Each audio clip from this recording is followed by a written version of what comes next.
दिल्ली जैसे बिजी शहर में हजारों अपार्टमेंट्स हैं। दिन में नॉर्मल दिखने वाली बिल्डिंग्स रात होते ही बिल्कुल अलग होने लग जाती है।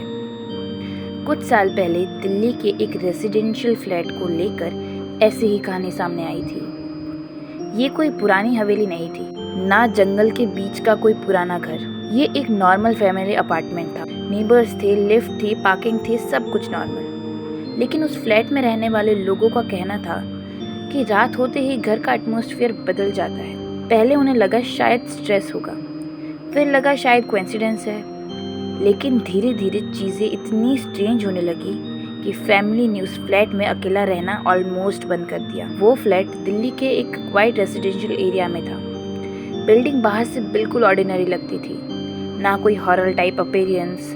फैमिली कुछ ही महीने पहले वहाँ शिफ्ट हुई थी। स्टार्टिंग के कुछ दिन नॉर्मल रहे, लेकिन फिर रात के टाइम अजीब इंसिडेंट्स नोटिस होने लगे। सबसे पहले आवाज़ें। रात के अराउंड 2 या 3 बजे हॉलवे में फुटस्टेप जैसे साउंड सुनाई देते थे। ऐसा लगता था जैसे कोई धीरे धीरे वॉक कर रहा हो। फैमिली इनिशियली इग्नोर करती रही। उन्होंने सोचा ऊपर वाले फ्लैट से आवाज़ आ रही होगी, लेकिन एक रात फुटस्टेप डायरेक्टली बेडरूम के बाहर आकर रुक गए, और जब डोर खोला गया तो बाहर कोई नहीं था। उस इंसिडेंट के बाद घर का एटमॉस्फेयर फैमिली को अनकंफर्टेबल लगने लगा। किचन में रखी चीज़ें कभी स्लाइटली मिसप्लेस्ड मिलती थी। एक मेंबर का कहना था कि उन्हें लेट नाइट किसी की विस्पर जैसी साउंड सुनाई देती थी। सबसे डिस्टर्बिंग एक्सपीरियंस बेडरूम में होता था। रूम का टेम्परेचर अचानक ठंडा हो जाता था। कभी कभी बिना रीज़न एंजाइटी होने लगती, हार्ट बीट फास्ट हो जाती। फैमिली के एक मेंबर ने बताया कि उन्हें रिपीटली ऐसा फील होता था जैसे कोई उन्हें ऑब्जर्व कर रहा हो। इंटरेस्टिंग बात ये थी कि ये इंसिडेंट मोस्टली रात में ही होते थे। दिन के टाइम फ्लैट ऑलमोस्ट नॉर्मल लगता था, लेकिन सनसेट के बाद घर का एनवायरनमेंट हैवी फील होने लगता। धीरे धीरे फैमिली ने गेस्ट बुलाने कम कर दिए। कुछ रिलेटिव्स जो वहाँ रुकने आए, उन्होंने भी डिस्कम्फर्ट फील किया। अब तक फैमिली मेंटली एग्जॉस्ट हो चुकी थी। उन्होंने प्रैक्टिकल एक्सप्लेनेशन ढूंढने की कोशिश की। प्लम्बिंग चेक करवाई, इलेक्ट्रिशियन इंस्पेक्शन करवाया, नेबर्स से बात की, लेकिन उन्हें कोई क्लियर आंसर नहीं मिला। फियर का इफेक्ट धीरे धीरे उनकी डेली लाइफ पर दिखने लगा। रात में लाइट्स ऑन रखकर सोना, डोर्स रिपीटेडली चेक करना और हर छोटी आवाज़ पर अलर्ट हो जाना, ये सब रूटीन बन गया। सबसे बड़ा प्रॉब्लम था स्लीप डिस्टर्बेंस।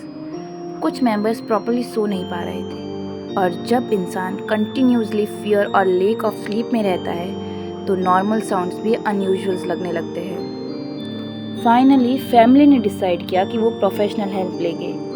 उस टाइम इंडिया में पैरानॉर्मल इन्वेस्टिगेशन का नाम पॉपुलर हो रहा था, और इसी वजह से कांटेक्ट किया गया गौरव तिवारी और उनकी टीम को। गौरव का अप्रोच दूसरे टीवी घोस्ट हंटर से काफ़ी डिफरेंट माना जाता था।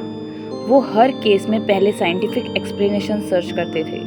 उनका मानना था अगर किसी चीज़ को साइंस एक्सप्लेन कर सकती है तो उसे पैरानॉर्मल नहीं कहा जाएगा। टीम फ्लैट में लेट इवनिंग पहुंची। सबसे पहले उन्होंने फैमिली मेंबर से इंडिविजुअली बात की। किस रूम में क्या फील होता है, किस टाइम इंसिडेंट्स ज़्यादा होते हैं और एग्जैक्टली क्या एक्सपीरियंस हुआ, सब डिटेल केयरफुली नोट किए गए। उसके बाद इन्वेस्टिगेशन स्टार्ट हुई। टीम ने EMF मीटर्स यूज़ किए। EMF यानी इलेक्ट्रोमैग्नेटिक फील्ड।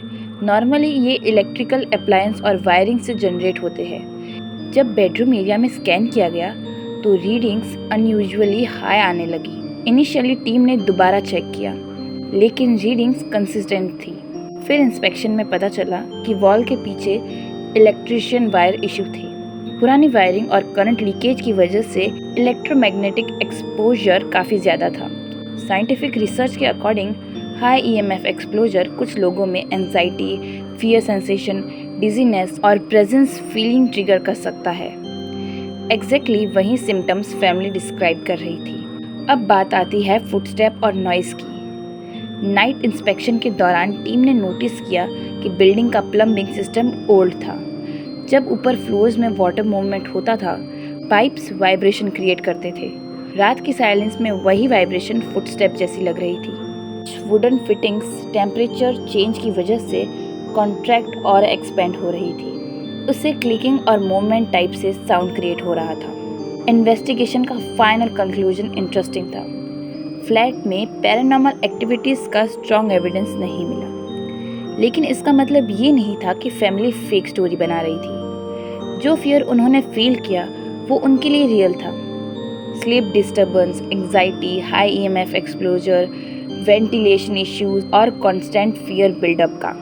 एक बार जब ह्यूमन माइंड कन्विंस हो जाता है कि कोई जगह हॉन्टेड है तो हर अनयूजुअल चीज़ और ज़्यादा इंटेंस लगने लगती है, और वही उस फ्लैट में हुआ।